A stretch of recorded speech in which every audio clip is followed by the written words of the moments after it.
قدامك 10 دقايق بس، مفيش غيرهم. انا ما باخدش غير 5 دقايق في اللبس، الدور والباقي بقى على الناس التانية اللي بيقعدوا ساعة يحطوا بينس في شعرهم وبودرة واحمر على وشهم. وانا هعمل ايه بس اذا كنت قاعده من الصبح بوضب لهم في السمكه اللي جايبينها؟ طب وبقية النهار عملت ايه؟ بقيت النهار هو بقى فاضل فيه وقت؟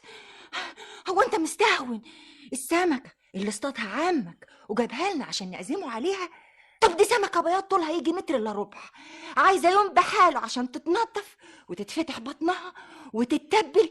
قال بقيت النهار قال يا سلام. هو انت حاسس بالتعب اللي انا فيه ده؟ انا هدي عيني يا جلال، انا هدي عيني طول النهار واقفه على رجلي.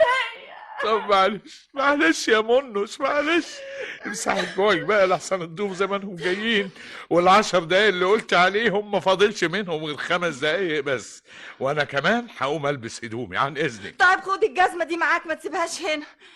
انا لو منك كنت غيرت الشراب اللي انت لابسه ده. ده انا لسه مغسول امبارح يا منيره. ما هو كفايه عليه يوم واحد يا جلال. حاضر يا ستي حاضر، هغيره.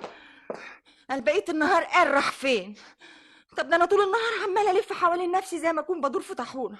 منيره فين القميص الازرق بتاعي؟ في الغسيل يا جلال، انا حاطه لك القميص الابيض بداله، الازرق اتوسخ. غسيل وتنظيف وكسر ومسح يا رب دي حياه الست وبرضه مش عارف. القميص الابيض مش هينفع يا منيره. لا هينفع يا جلال، هينفع. هينفع ازاي بس؟ اذا كانت الكمام ما فيهاش زراير، الكمين ما فيهمش زراير. اهو شوف يا ما هو انت لو كنت سمعت كلامي وابتديت تلبس من بدري زي ما قلت لك كنت اقدر اخيط لك الزراير، انما تجيلي على اخر لحظه وتقول لي الكلام ده.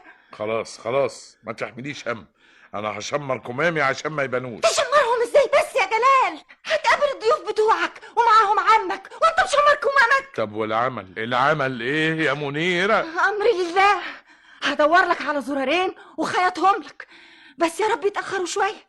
بس الاول الحق احط السمكه على ترابيزه السفره. جلال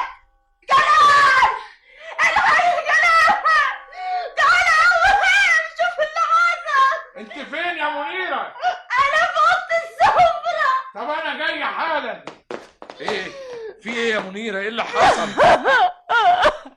السمكه يا جلال، السمكه الحلوه الجميله اللي استطاعت. مالها؟ القط كلها. يا نهار زي بعضه. يا خسارة تعبي، يا خسارة تعبي. والعمل يا جلال، هنعمل ايه دلوقتي يا جلال؟ زمان عمك ده مش جاي. انا عاوز افهم ايه اللي دخل القط اوضه السفره. لازم دخل مش